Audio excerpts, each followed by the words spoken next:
여러분 반갑습니다. 오늘도 루이스 벌커 부족지 신학 지난 시간에 이어서 구원론과 관련된 회심과 관련된 그런 내용들을 살펴보도록 하겠습니다. 함께 주기도문으로 기도하시고 오늘 공부를 시작하도록 하겠습니다. 하늘에 계신 우리 아버지여, 이름이 거룩히 여김을 받으시오며 나라의 임하옵시며 뜻이 하늘에서 이룬 것 같이 땅에서도 이루어지이다. 오늘날 우리에게 일용할 양식을 주옵시고 우리가 우리에게 죄 지은 자를 사하여 준 것 같이 우리의 죄를 사하여 주옵시고 우리를 시험에 들지 말게 하옵시고 다만 에게서 구하옵소서. 대개 나라와 권세영광이 아버지께 영원히 있사옵나이다. 아멘. 우리가 지난 시간에 구원론 중 회심, 컨버전에 관한 내용과 관련돼서 회심에 대한 성경적 용어, 구약 성경의 단어 나함, 슈브 이와 같은, 그리고 신약 성경에서는 메타노이아 이러한 단어들, 에피스트로페, 메타멜레이아 이러한 단어들이 회심의 단어로 사용되었다라는 내용들까지 저희들이 공부하였습니다. 오늘은 회심에 대한 성경적 개념과 정의에 관한 내용들을 살펴보도록 하겠습니다. 물론 회심의 교리는 다른 교리들과 마찬가지로 성경에 근거하며 바로 이러한 근거에서 수용되어야 하는 것입니다. 회심은 많은 사람들이 삶에서 겪는 의식적 경험이므로 경험적 증거도 하나님의 말씀에 첨가될 수 있을 것입니다. 하지만 이러한 증거가 아무리 가치가 있다고 해도 하나님의 말씀에서 가르치는 교리의 확실성은 보장해 줄 수 없다라는 것이죠.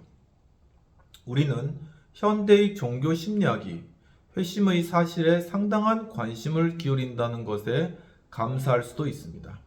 하지만 종교 심리학이 우리의 관심을 끌 수 있는 흥미로운 사실들을 제시한다고 할지라도 이는 회심을 종교적 현상으로 설명하는 데 있어서는 거의 혹은 전혀 기여하지 못한다는 것을 기억해야 할 것이라는 것입니다. 회심에 관한 성경적 교리는 앞서 언급된 용어들이 출현하는 구절들에만 근거한 것이 아니라 회심의 현상이 생동적인 사례들로 서술되고 제시되는 많은 다른 구절들에서도 근거하고 있다는 것이죠. 성경은 항상 동일한 의미로 회심에 대해 언급하고 있지는 않다라는 것입니다. 우리는 다음과 같이 구분해 볼 수가 있는데, 첫 번째는 바로 민족적 회심이라는 것입니다. 모세 여호수아와 사사시대의 이스라엘 백성들은 반복적으로 여호와에게서 등을 돌렸습니다. 이들은 하나님의 진노를 경험한 후에 자신들의 죄를 회개하고 하나님께로 돌아갔습니다. 유다 왕국에서는 히스기야 시대와 요시야 시대에 민족적인 회심이 있었습니다. 요나의 설교를 듣고 니느웨 사람들은 자신들의 죄를 회개하고 하나님께 의해서 용서를 받았습니다. 이러한 민족적 회심들은 도덕적 갱신의 특성만을 가지고 있는 것입니다. 이들은 개인들에게 있어서는 어느 정도 실제적인 종교적 회심을 수반했지만 민족 전체에 소속된 모든 사람들의 진정한 회심은 결여했다라는 것입니다. 통상적으로 이 회심들은 매우 피상적입니다.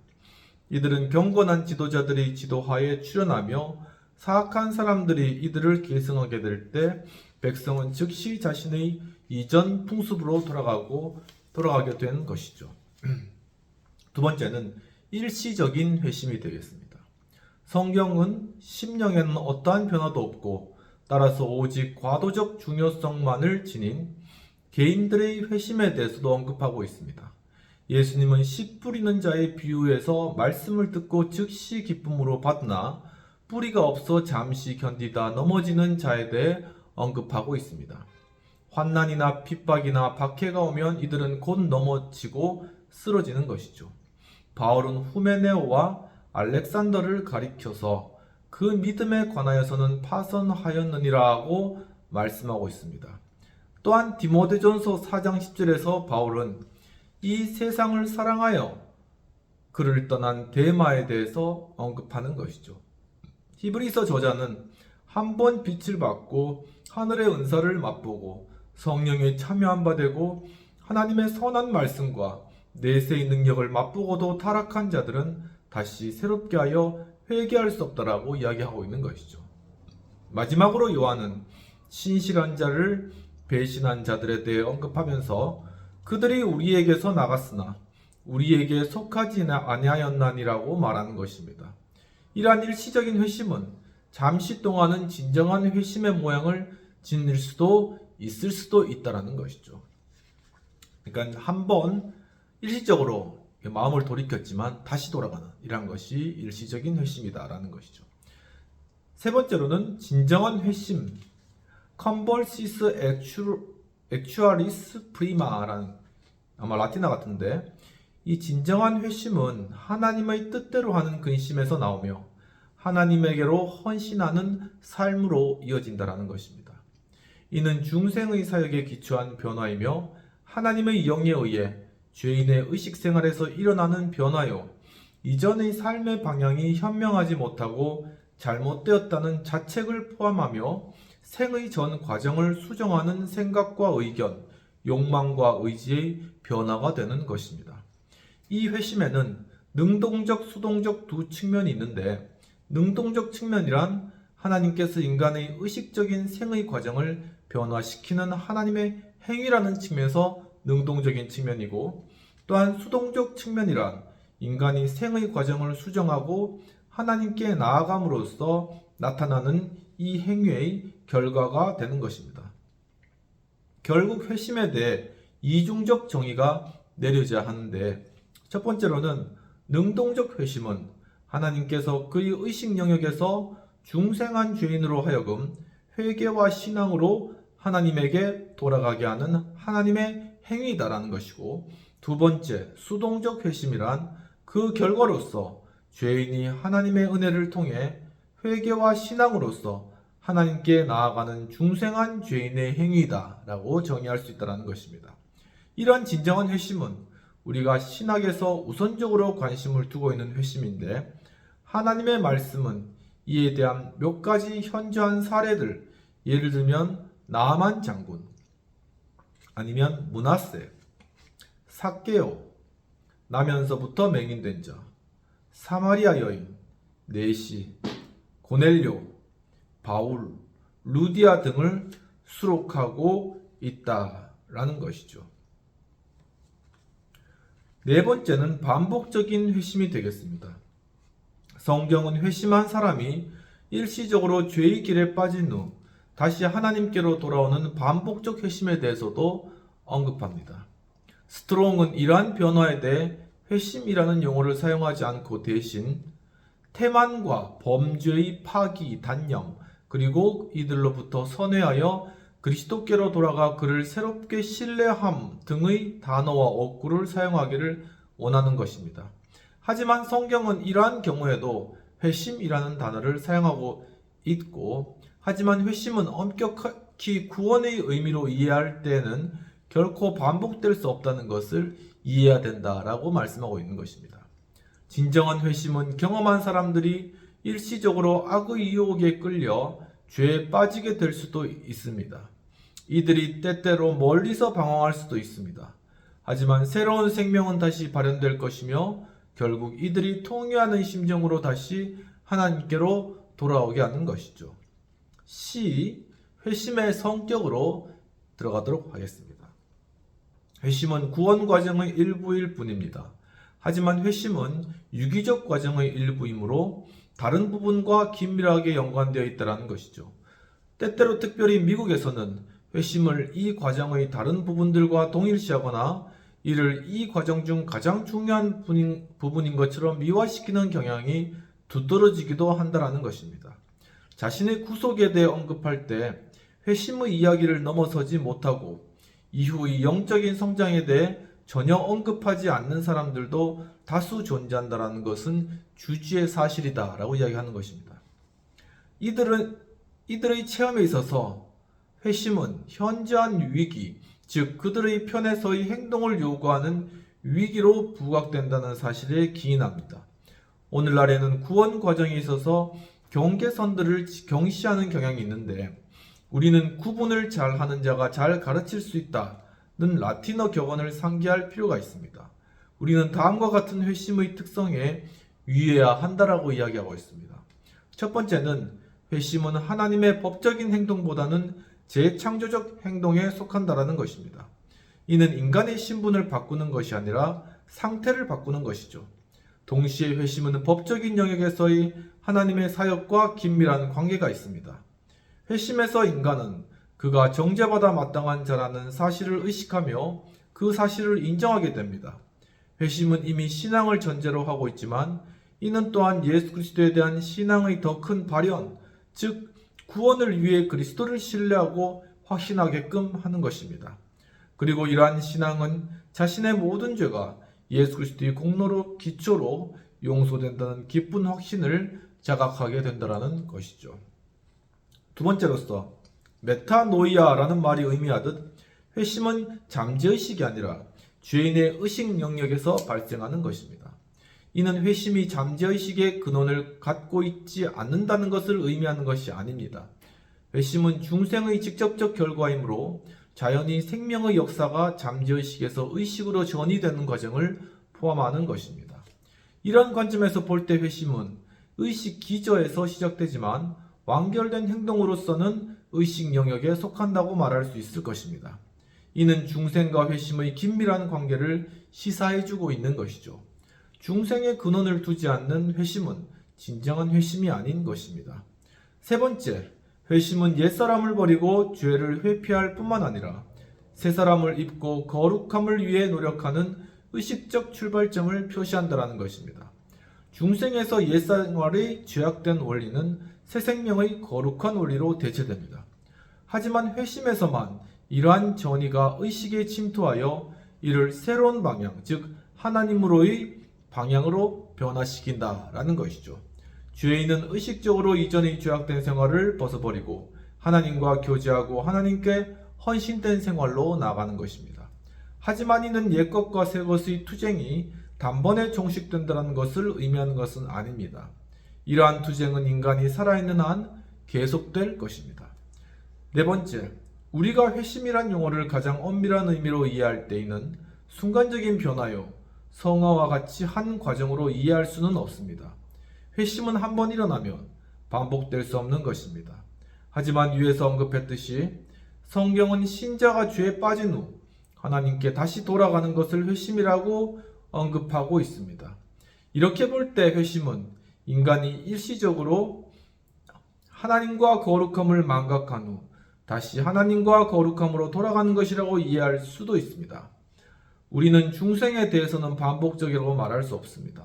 하지만 그리스도인의 의식 영역에 있어서 상승과 하강의 기복이 있고 하나님과 긴밀한 교제를 가질 때와 하나님과 멀어질 때도 있는 것입니다. 다섯 번째, 회심을 단지 생애의 위기로 이해하는 사람에 대해 우리는 회심이 현저한 위기로 경험되기도 하지만 이는 점진적 과정일 수도 있다는 사실을 기억해야 합니다. 옛 신학은 항상 돌발적인 회심과 점진적 회심을 구분해 왔습니다. 오늘날 회심의 심리학도 동일한 구분을 강조합니다.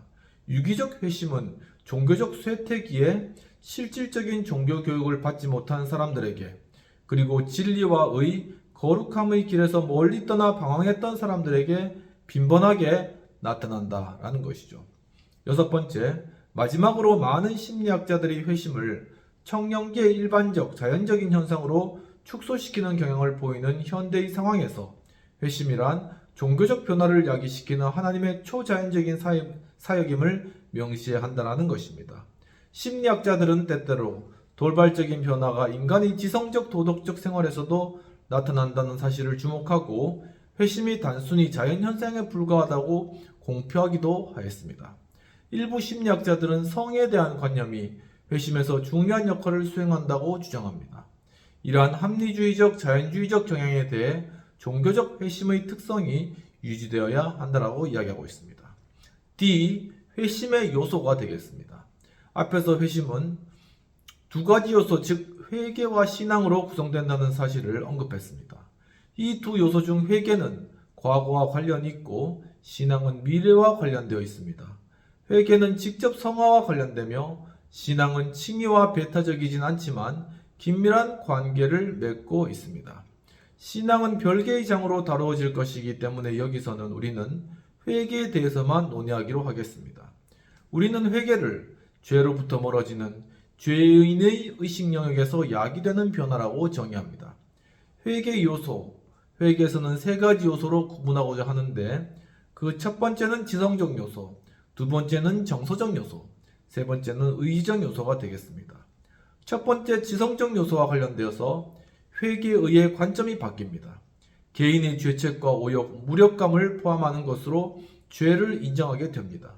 이는 성경에서 에피그노시스, 하마르티아스, 죄의 의식이라고 표현되는 것입니다. 다음 요소들이 수반되지 않으면 이는 형벌에 대한 두려움으로 발현될 것입니다. 하지만 아직 죄에 대한 혐오는 존재하지가 않습니다. 두 번째 정서적 요소가 되겠습니다. 회개로 인해 감정이 변합니다. 거룩하고 공의로우신 하나님께 지은 죄를 애통하게 되는 것입니다.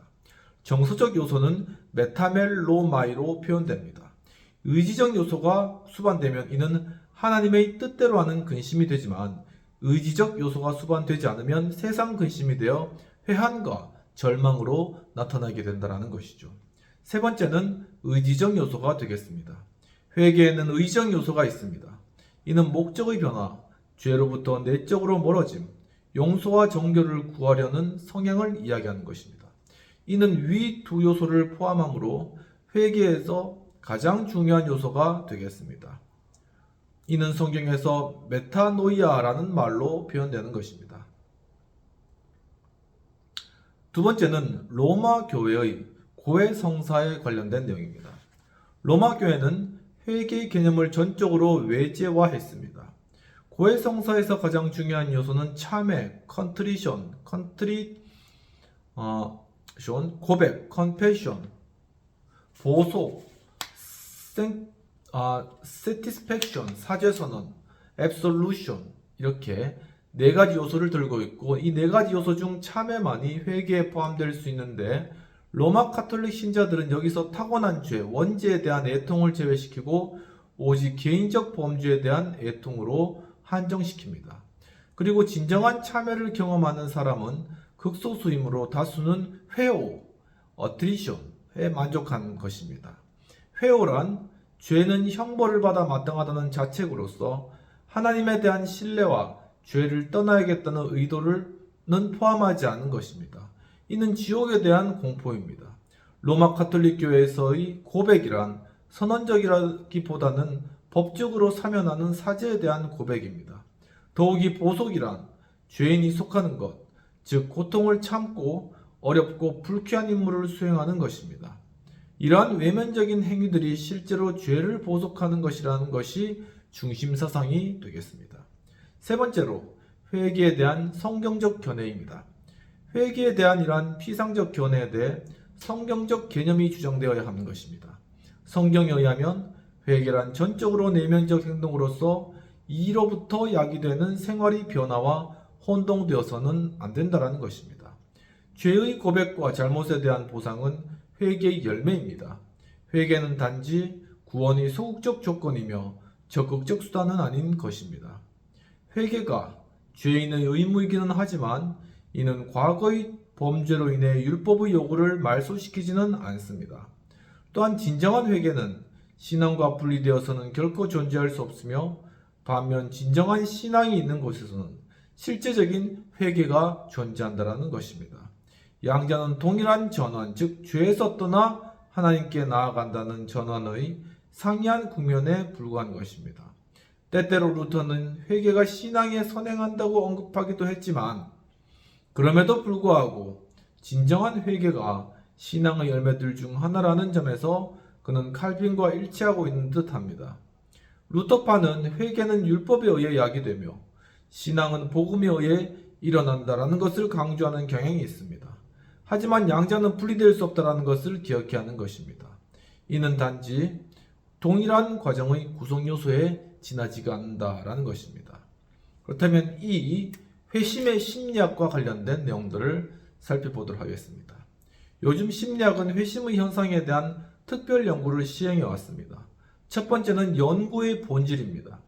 이 연구의 본질은 코우의 영적 생활, 스타벅의 종교 심리학, 제임스의 종교적 경험의 다양성, 에임스의 종교적 경험의 심리학, 그리고 프레스의 종교적 의식, 그리고 클라크의 종교적 각성의 심리학, 휴즈의 새로운 심리학과 종교적 경험, 호턴의 신학에 대한 심리학적 접근 등의 저서에서 잘 나타나고 있습니다.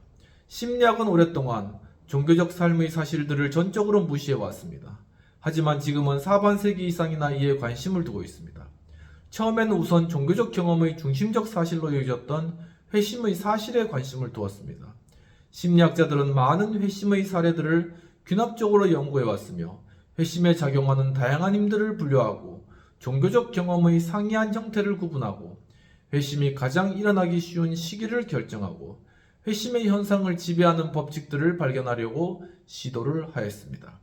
이들이 연구를 순전히 균합적으로 개인적 체험에서 나타나는 종교적 현상을 탐구하는 것으로 제시하고 또 어떤 경우에 있어서는 자신의 철학적, 종교적 확신을 지속적으로 근저에 보유하고 싶다는 훌륭한 생각과 의도를 표현하기도 했지만 그럼에도 불구하고 이들은 종종 회심을 순전히 자연적 과정으로 간주하여 다른 심리학적 사실처럼 심리학의 일반적 법칙에 종속시키고 그 초자연적인 측면을 공공연히 부정하지는 않을지라도 이를 강구하는 경향을 보여줍니다.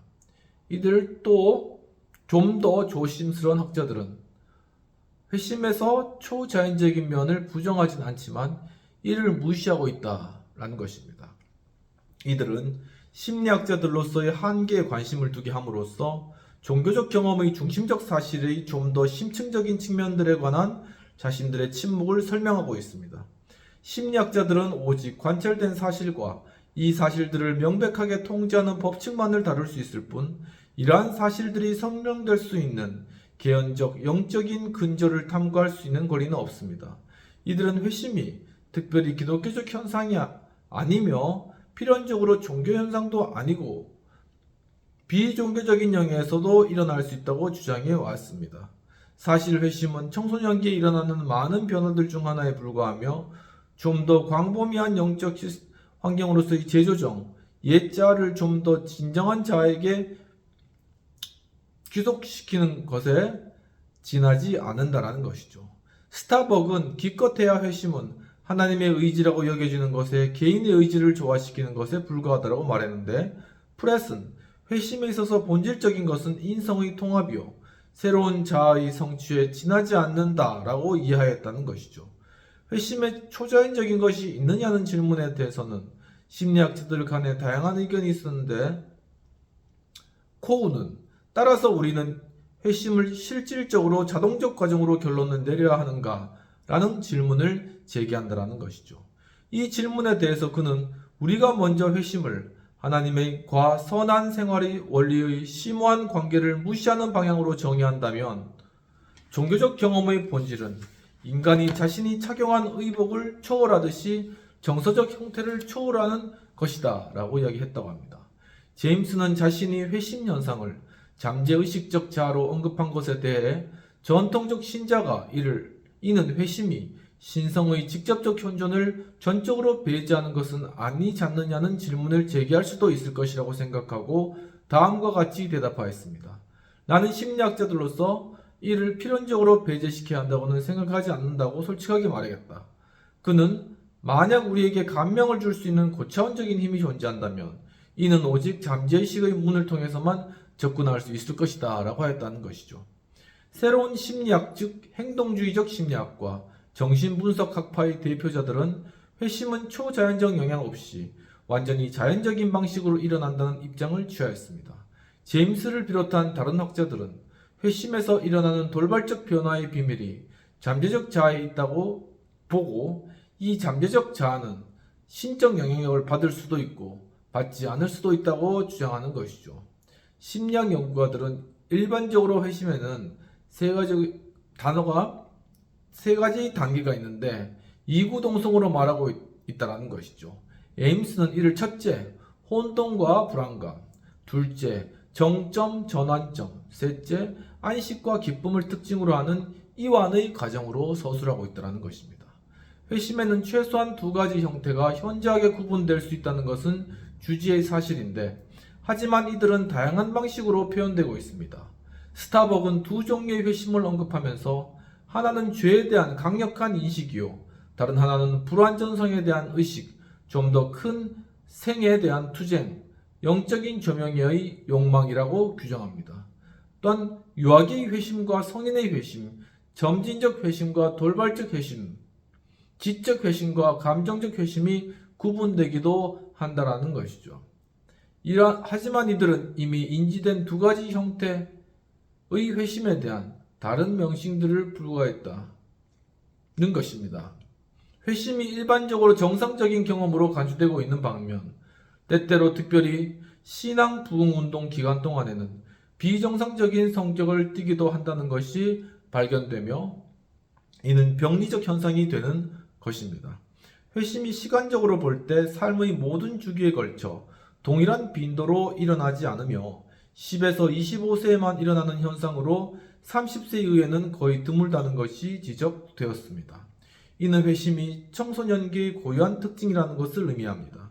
환경, 교육, 종교적 훈련, 이 모든 것이 회심의 빈도와 성격에 영향을 미치는 것입니다.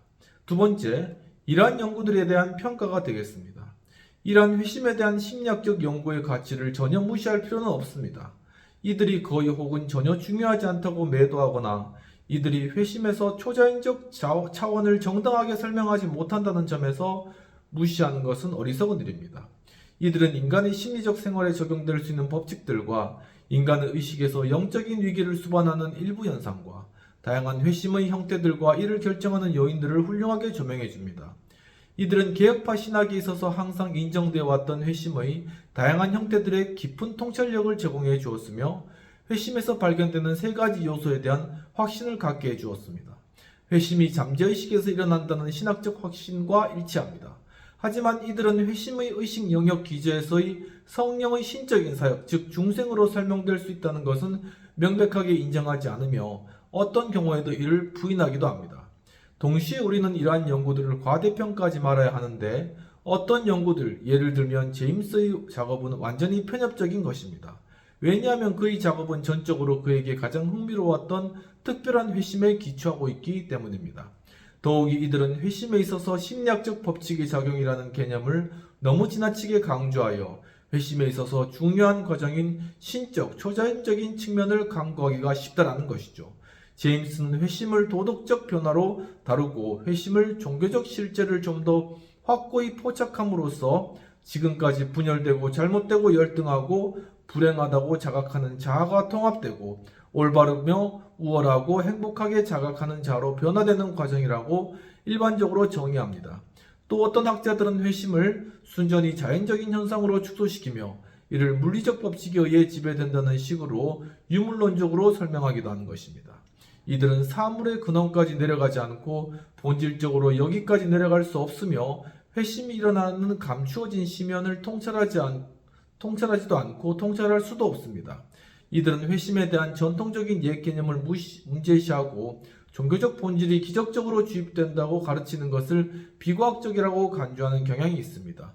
이들은 하나님의 말씀의 빛을 인정하지 않으며 따라서 인생의 좀 더 심오한 일들을 판단할 수 있는 기준을 가지고 있지 않습니다.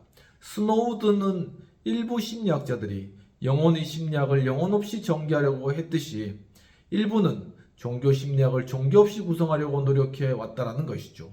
이들에 의해 종교는 객관적 실제가 없는 단순한 주관적 감정이나 기만으로 증발해버리고 만 것입니다. 그러한 종교 심리학은 심리학으로도 종교로도 전혀 근거가 전혀 없고 무가치하다고 말하였습니다.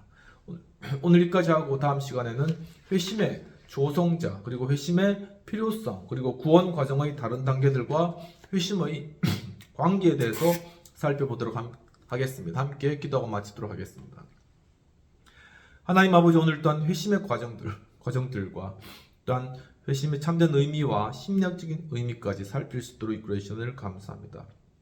결국 정말 말씀 가운데, 신앙 가운데 우리의 중생이 회심과 연결되고, 이 회심을 통해 우리가 의지적으로 하나님을 따라 선회하게 되는 이러한 놀라운 그러한 변화들을 오늘 여러 또한 학자들의 의견들을 통해 살펴보았습니다.